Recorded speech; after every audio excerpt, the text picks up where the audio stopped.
Today's episode is brought to you by Fretboard Biology, the comprehensive online guitar course put together by Joe Elliott. Now, Joe is not only a fantastic guitar player, he draws on his years of experience as the ex-head of guitar at the Guitar Institute of Technology and also at the McNally Smith Music College. Here's a few words from Joe about the course. You're tired of wading through hundreds of random guitar videos and just want to become a better player. Fretboard Biology is your answer. Fretboard Biology is a self-paced, college-level program that'll give you the right instruction, in the right amounts, and in the right order. You'll learn the same information I taught to thousands of other guitar players over 30 years of teaching in top music colleges.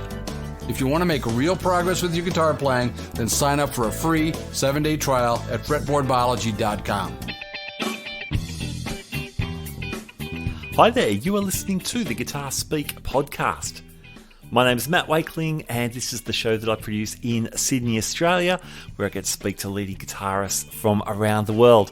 Thank you so much for joining me for episode number 185. Now today I am joined by Takaakira Goto, also known as Taka. Now Taka is the principal composer, guitarist and leader of the Japanese post-rock band Mono. Mono formed in 1999 and have just released their 11th album, Pilgrimage of Souls. And I tell you, it is high on my list of albums of the year, absolutely. Taka talks about fusing influences like Beethoven and Ennio Morricone into epic soundscapes, very cinematic, and it's no surprise that his influences are both within and beyond the world of electric guitar, so we find out all about that. Taka talks about working with the legendary producer Steve Albini, how they went about making a record during a pandemic that involved two continents, and I get the lowdown on Taka's secret weapon in pedal order for total domination of post-rock guitar tone. I was super excited and gave it a run straight after the interview, so stick around for that. All right, let's jump straight in. My conversation with Taka. Hey, thanks for your time, Tak. Welcome to the Guitar Speak podcast. Thank you for the interview. Hey, congratulations on the new record, number 11. Thank you so much. 22 years of Mono. What a fantastic record. Must be wonderful to have it released in the last few days. So proud. Thank you. Thank you so much. Ah, that's great. Hey, tell me, this album, of course, was made during the pandemic. How did that affect your process? Well, I finished writing songs before the pandemic, and we asked Steve Albini if it's possible, and he said yes. And actually, we asked the embassy in Japan if we can go to the Chicago, but everybody has no idea. and it's a gamble, and eventually it went very well. It's so smoothly, no problem. It's very, That's great. Because when you say Dami, that's your drummer who now lives in the States. He's from America, yeah.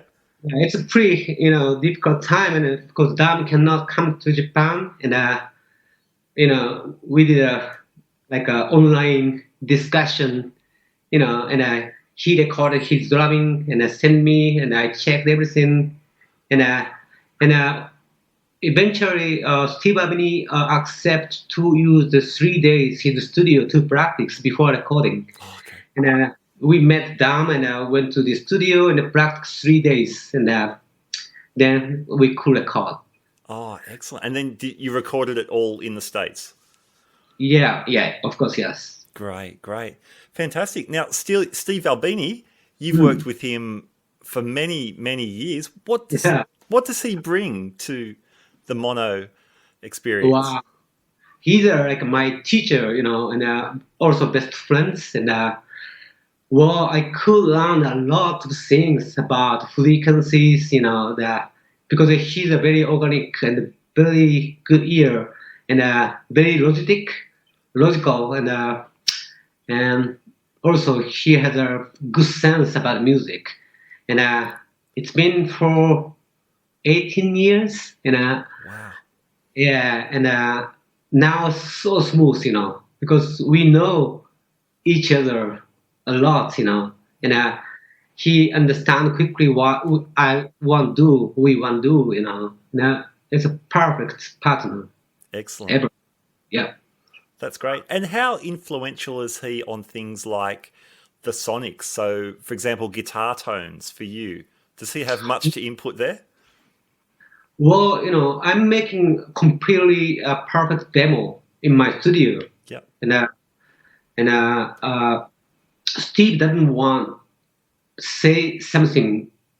Hey, Taka, you should, trebly brighter, darker. He never said about it. He just recorded whatever band wants, and we are always recording exact same as live all together, Okay. Yep.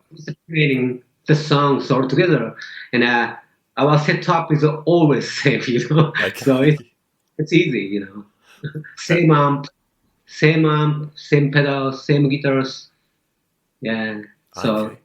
yeah, it's no headache, I no. I imagine you would need to be in the same room. Once your demos are done, the organicness of everyone working together on these pieces must be very important. Yeah, and we know, the studio has how much the reflection. We know everything about studio.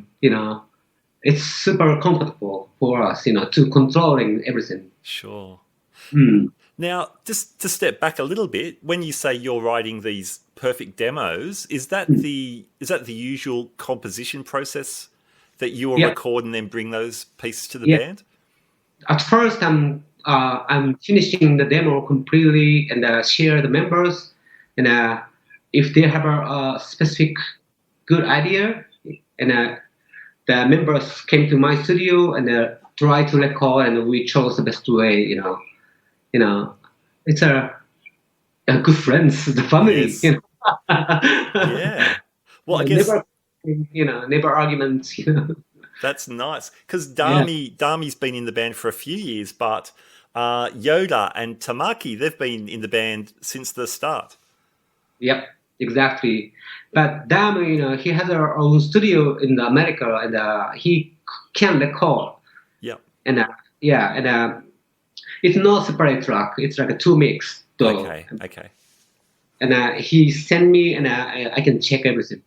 And also, yeah, Dam brought many things, new things, and it's I think the most strongest inspiration of this album, because our previous album, Nowhere Now Here, I wrote the record before Dam joined the band. Dam recorded all songs though, but Okay.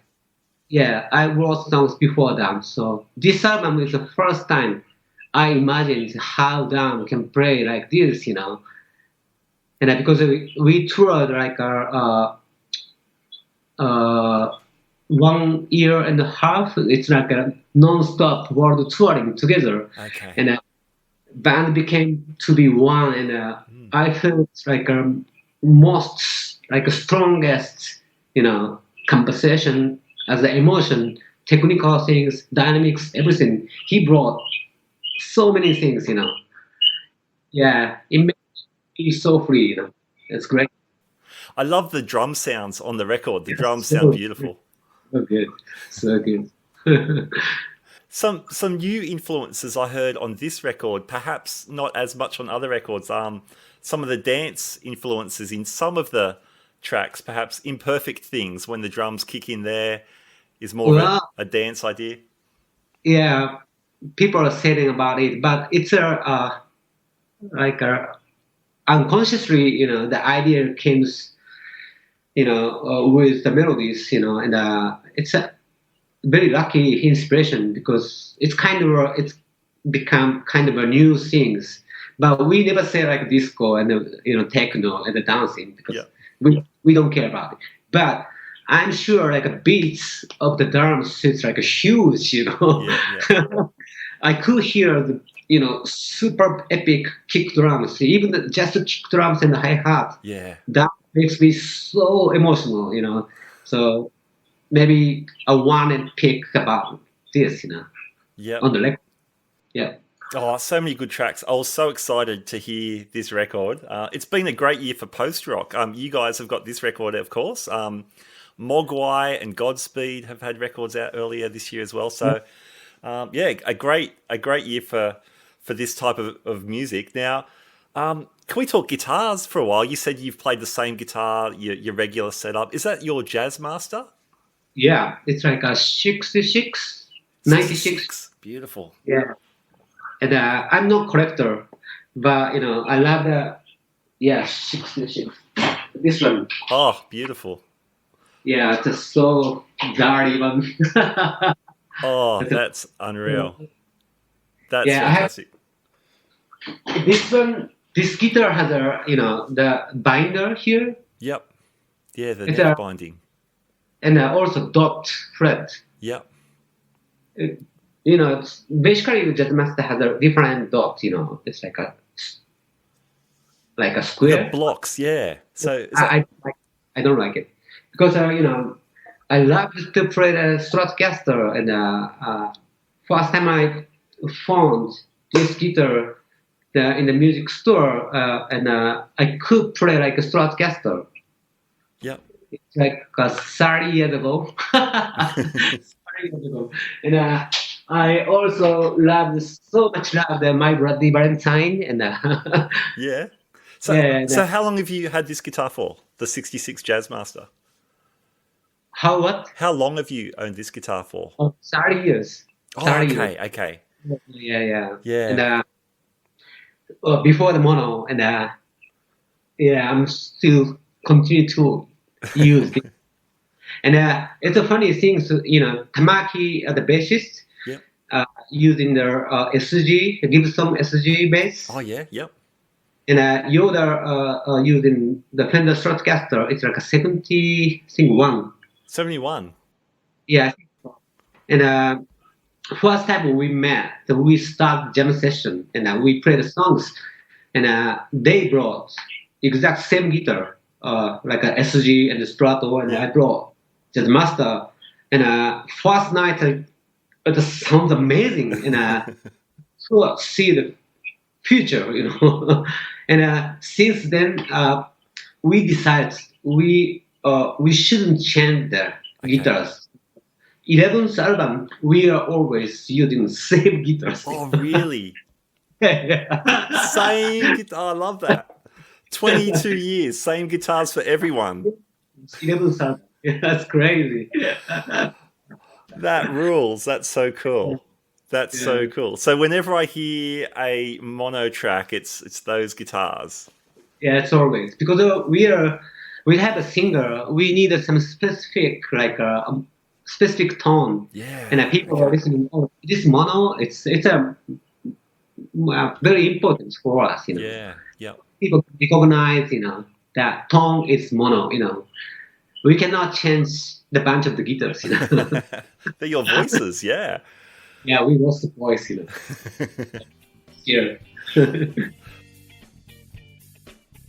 This episode is brought to you by Fretboard Biology, the comprehensive online guitar course put together by Joe Elliott, ex-head of guitar at the Guitar Institute of Technology and the McNally Smith College of Music. I was one of the beta testers for the course and can say as a music educator, I was really impressed by the logical sequence of learning. The course has also been endorsed by players such as Brett Garsed and Greg Koch. For more details, check out the links in our show notes. So, Taka, what else are you using with your Jazzmaster then? What like pedals and amps? What are we hearing? Well, pedals. It's funny things here. We are using the reverb pedal after tuner. I mean, before the fuzz, Okay. Yeah. So the guitar tones comes here, and the tuner and the reverb first, and then overdrive, fuzz, delay. Okay, so the reverb first. Yeah, it makes fuzz tone has all the reverb sounds. It makes a very specific, crazy feedback. Yeah. Yeah. Yeah. This yeah. So that's like the secret weapon, the reverb before the drives. Yeah. Especially something like, I think at the end of Hold Infinity in Your Hand, at the end, you can hear those crazy guitars Yeah. sort of isolated. So that's really Still obvious. beautiful. Still beautiful. Like yeah. And Excellent. also recently the album it's 90% we are using Afterneath made by Earthquake Devices. Oh, okay. Yeah, yeah. Afterneath. It's like a kind of a delay and a short delay. Oh, okay. Yep, yep. Delays. Gotcha. Maybe you can see. Oh, excellent. For the podcast, Taka is Uh, showing me his pedal board. Oh, dude, this can is you see great. this one? You cannot see. Now I'm using Universal Audio Reverb. Oh, yeah, nice. Universal Audio Reverb up front. Okay, that's after your tuner. Yeah, And you got a fuzz face there, I see. fuzz face and this is the old fuzz box. The Dan Electro. Yeah. Oh, cool. And then, okay, the Boss delay is after that stuff. Gotcha. Yeah, always here. And this one, can you see? Yeah, this one, underneath.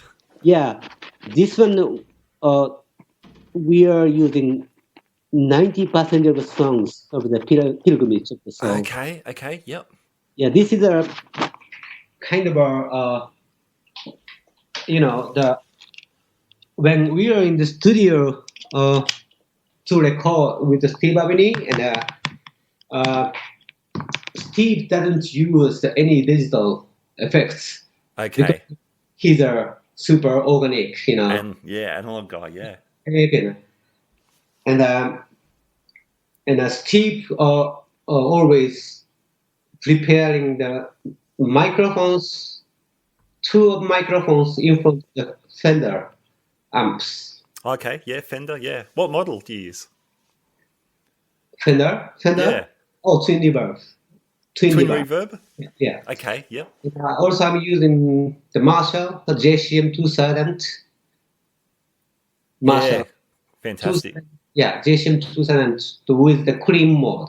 Totally clean. Clean sound. Nice. And the Marshall, when I get the louder, I'm just add the Marshall, Okay. So It's do you like switch between the two? Oh, no. Fender is all the time, Okay. It's like you are here, it's a stage, my Fender here, Yoda's other guitarist, the Fender here. Okay, And yep. on the record, Marshall comes in from the middle. Oh, nice. On the Okay. louder. Yeah. Okay. And sometimes on the record and the headphones, starting my guitar, it comes like from the right side, my guitar. Okay, Start yep. the introduction, and sometimes I want to have some echoes, Yep. echoes. And I'm asking the Steve Albini, hey, can I have some room reverb, And he's putting one room microphone. It's very far away from the Fender, and I put on the floor, On And, the floor. Yeah. Cool. And he just mix the floor here. So my tone, my sound here, and in the headphone, and room mic here. It can be stereo, Okay. in the headphone. Yeah, But- so the room adds stereo. Gotcha. But Yoda's guitar here, and he started guitar.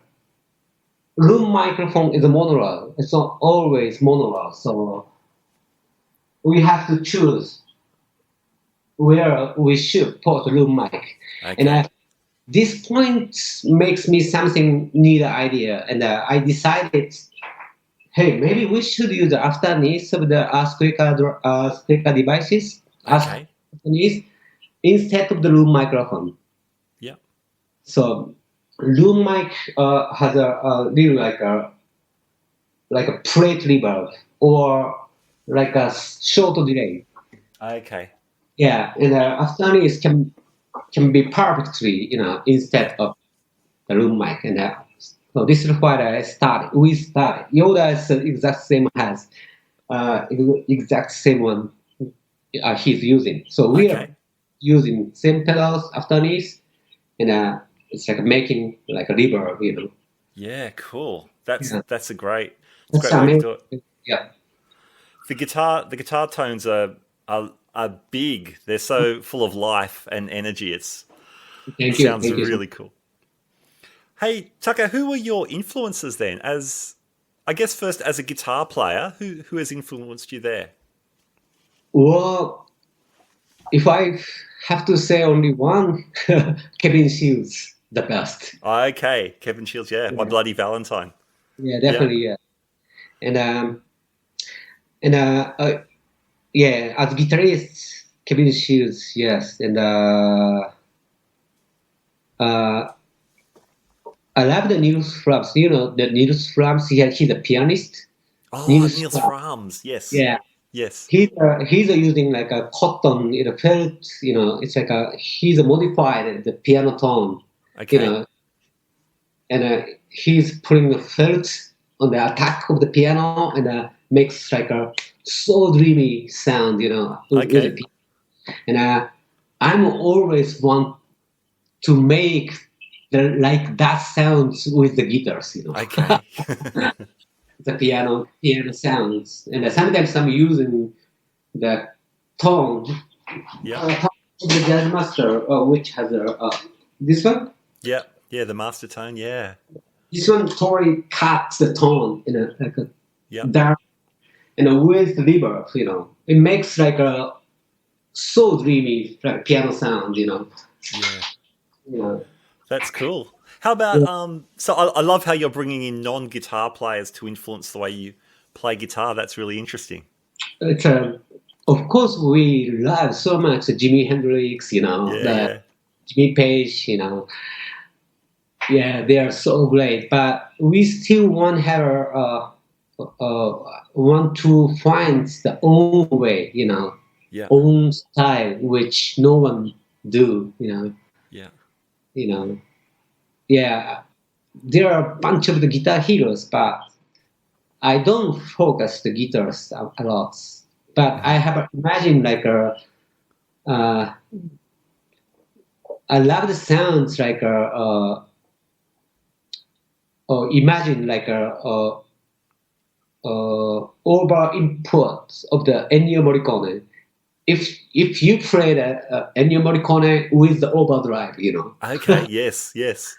it's like a crazy sounds. I want to make something like this, like the if I mean it. I want to say like a combine the classical music with the shoegaze noise.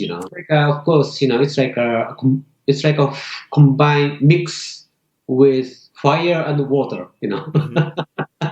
Fire and water. Yes. It's very difficult to combine to be one, but I want to express about more strings and the symphonic and the noise and the loud and the beautiful, you know, still finding the best way.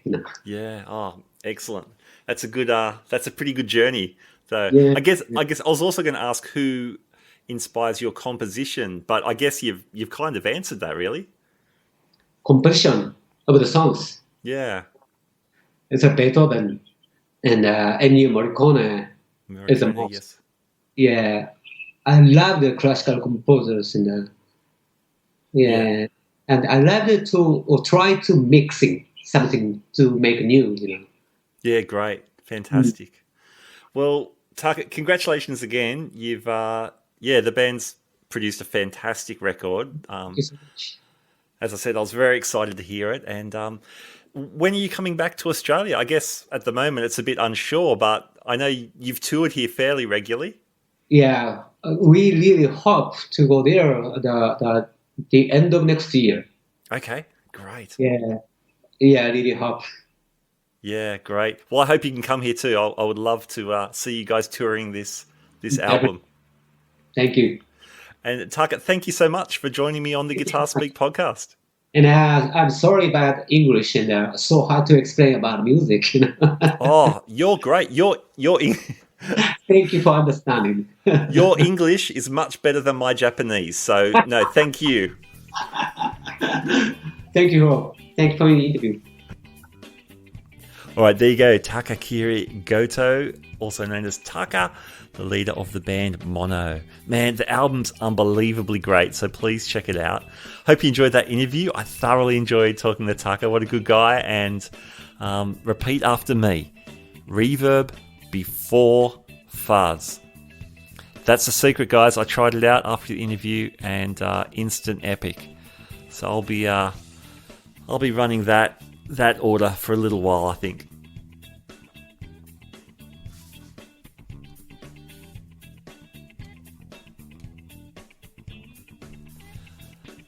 My thanks to Fretboard Biology for bringing this episode. My thanks to our sponsors, Fretboard Biology. Please check out the links in the show notes. And also check out our midweek show, Iconic Albums, where I'm joined by my friends Rob and Gabor. And we talk about some of the most influential guitar records in our collections. This week coming up, we're checking out some early Van Halen. It's going to be a great episode. Best thing to do is subscribe to the Guitar Speak podcast on Apple Podcasts, Google Podcasts, Spotify. Wherever you pod, you're able to subscribe. All right, time to wrap it up. My name's Matt Wakeling. You've been listening to the Guitar Speak podcast. And in the wise words of the German shredder Michael Schenker, keep rocking, keep on rocking. Keep on rocking indeed. I'll catch you next time. Bye now.